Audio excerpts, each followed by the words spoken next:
If you wanted to do a flight of the orange floral kind of Amati, plural, right? Amaro singular, this is kind of how I would do it. So if you're new to the Amaro class within, the Italian beverages and all that, they're bitter. Some of them have a cola note, some of them have a citrus note, some have floral, some have like an alpiney kind of nest. Those are now you're starting to get into like the Fernets, which we will do in a future video, so make sure to check that out. But this is kind of the lineup I would do. I might even throw in like a Ramazzotti Amar or a Rosato in there for the floralness. But this is like a good one. Like if you wanted to do five. By the way, with the San Pellegrino, I'm not sponsored by any of these companies. This is April 2024. But if any one of these companies is watching this video and they want to reach out to me for sponsorship, partnership opportunities, whatever, I'm totally for it. I love them all in their own special way. Some are better light, some are better, a little more flavor, some have more body than others, but any one of these companies would be great to work for. So anyway, so let's get into it. Okay, how would I do this? If I was going to do a flight of these, right? Coworkers, friends, family, whatever. Maybe you're a bartender, you want to kind of spruce up, or you're a bar manager and you want to kind of spruce up, your Thursday night. You want to do like an Amaro night or whatever. This would kind of be one of the things or one of the flights that I would kind of do. Okay, so what do I usually do? I usually get glasses that I can put a 1-to-1 ratio of the Amati and some kind of club soda. In this case, it's San Pellegrino mineral water. But what I would do is I would do like a 1-to-1 ratio. And the reason for that is because you're taking the hard bite off of the alcohol, right? The alcohol content. And then you're allowing the person tasting these to pick up some of those more subtle notes without just being punched with this massive, alcohol kind of bite. So you can pick out the orange, you can pick out the violet and the blossom and the, all that good stuff that's in there, the lotus and like the jasmine, that kind of stuff, and the cola notes and everything else. That's how I would do it. But the way I would start is I would start with the Aperol, which is 11% alcohol by volume, right? Which means it's about 22 proof. Pretty light, pretty refreshing. This is definitely an aperitivo, which would be something you would have before lunch or before dinner to kind of stimulate your appetite, to encourage you to kind of have the satiating need to satisfy your appetite. Aperol is basically orange bitters with bitter. So it's basically like myrtle leaf orange, the Kinoto. That's kind of the vibe I'm getting from this, with some peel, orange peel, grapefruit peel, that kind of vibe, like citrus peel. So you get the bitter and then you get like notes of that orange in there as well. Okay, next one down the line would be the Montenegro. This one's from Bologna. This one is 23% alcohol by volume.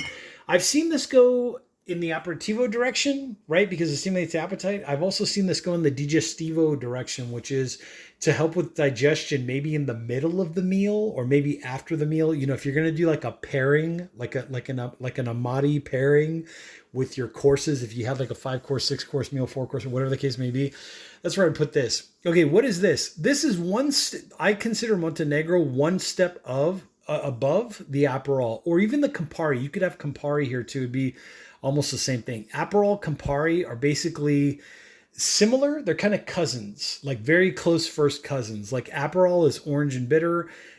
Campari is basically orange, bitter, and now you're introducing a little bit of spice.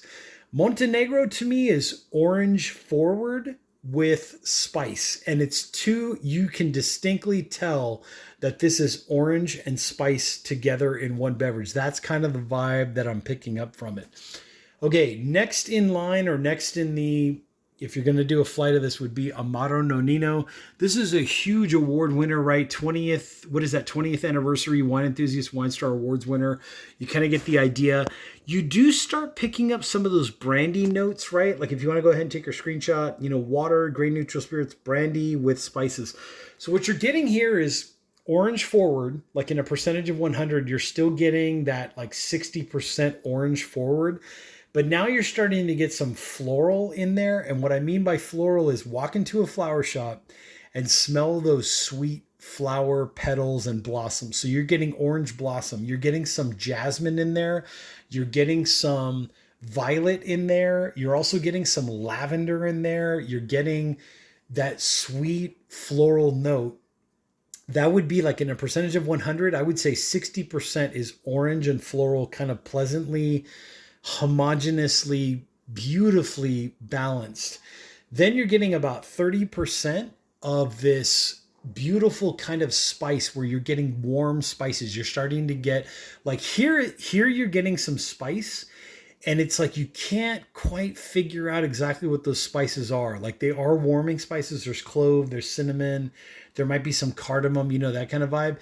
Here it's like you can start individually tasting like, oh, that's Ceylon cinnamon, the sweeter tasting cinnamon. And there's some clove in there, and you're like, oh, that's the clove that comes from this part of the world. You know, you can start picking out like those spices. And then you're starting just subtly on the bottom in a percentage of 100, you're subtly starting to get this like woodsy, light woodsy kind of smoked kind of nest to it. So what does that mean? Take root beer, take the sugar out of it. It's kind of like a bitter, unsweetened root beer, bitter, unsweetened Pepsi, like that kind of vibe. And by the way, the Montenegro is a little sweet, like sweet and bitter. They're almost like 50-50, maybe like on the sweeter side. Here, the bitter kind of wins out. I would say it's like 55% bitter, 45% sweet, or even closer, even tighter than that. Okay, so now you want to ramp it up a level, right? And you want to get this, but more, right? So now you're talking about Vecchio Amaro del Capo. This one is from Calabria. This one happens to be 35% alcohol by volume. I guess 1955 was when they started distilling it, but I think the formula is older than that. I can't remember. Somewhere on the back, it kind of says something like that. I can't remember the exact year, but anyways, it's in there somewhere. I'm just trying to read and do the video at the same time. Anyways, what you're getting here is you're getting orange forward, right? You're definitely getting that orange feel first, but it's more complex. You're like, wait a second, is it blood orange? Is it this orange? Is it like Valencia orange? Like you're trying to figure out what kind of orange it is, but it's so well balanced that like you're just blown away. And then the spices in here. Okay, so now you're talking about, if you thought you tasted the spices in this one, wait till you taste the spices in this one. Now what you're getting is you're getting more of that heat, like a little bit of a spice kick. So not only are you getting the Ceylon cinnamon, the sweeter tasting cinnamon, but now it's got more body, it's got more punch, it's more pronounced. So it's like this was well balanced, but now you're getting well balanced, but the flavors are broader, they're deeper, they're more intense. Like you're tasting that blood orange and you're like, ooh, that's a very, you know, non-diluted blood orange. You're tasting the spice and you're like, oh, okay, I definitely feel the spice. Not hot, like heat, like, you know, a habanero chili or anything. What you're getting is you can actually taste that there's spice and flavor and complexity in there. That's what you're getting there. Okay, and the way I would round out, either with the meal, like you could use this as a digestivo. Some people use this as an aperitivo, totally fine. You can do that too. But what I'm getting with Gran Classico is, let's take a look at the label. I believe that's right, 28% alcohol by volume, right? This is a Tempest Fugit Spirits.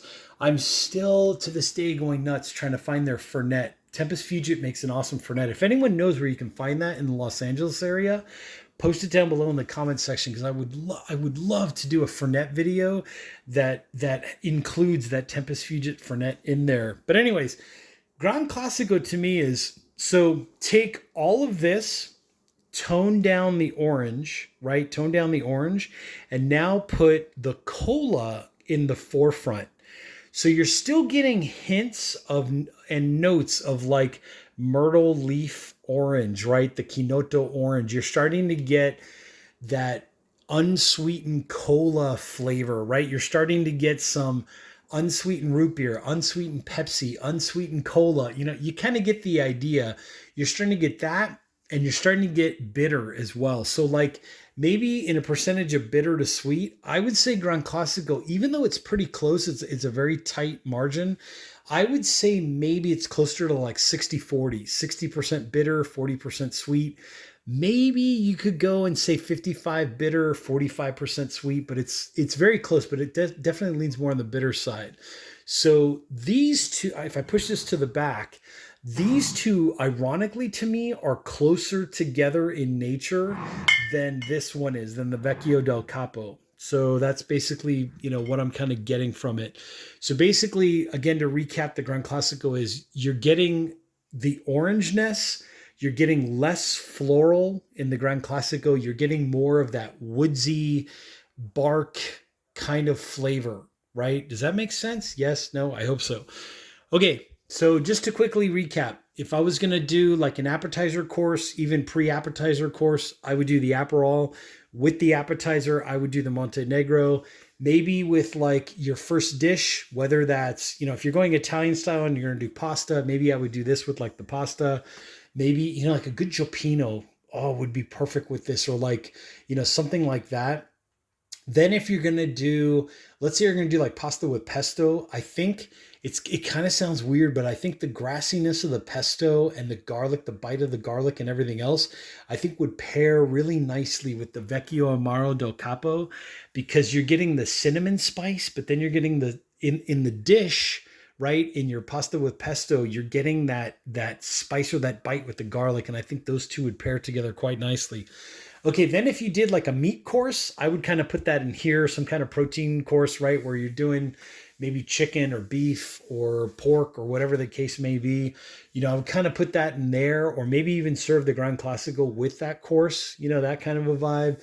That's kind of how I would do this, or do this post dinner entirely. In the end, it's up to you. Experiment all you want to. You're going to have to taste them at some point. I can only explain so much in so many videos. And even then, there are so many people on YouTube that get most of this right. There's some people that are just way off in left field. I'll say this much.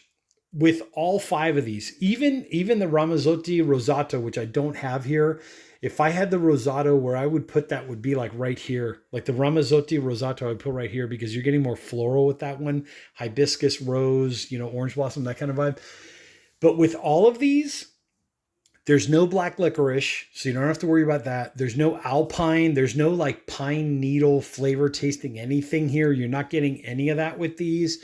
You're also not getting any menthol. If somebody tells you they're tasting mint in any one of these, they must have a palate that came from outer space or something, because it's possible that it's in here. Like, it's possible that there is some kind of spearmint in here, but I guarantee you it is so dialed back that it would be like 1/1000th of 1% of something.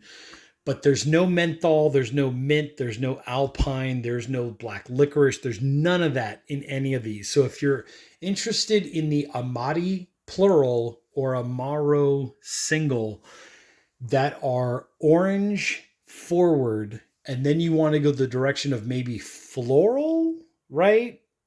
Or you want to go in the direction of cola with that orange, I would say these five would be a very, very good choice. And like I said, Ramazzotti Rosato would be here if you wanted to kind of throw that in the mix. Anyways, I hope you like what you're seeing. Hit that like button, hit that subscribe button down there below. I am the old coot, and I will catch you all on the next exciting video.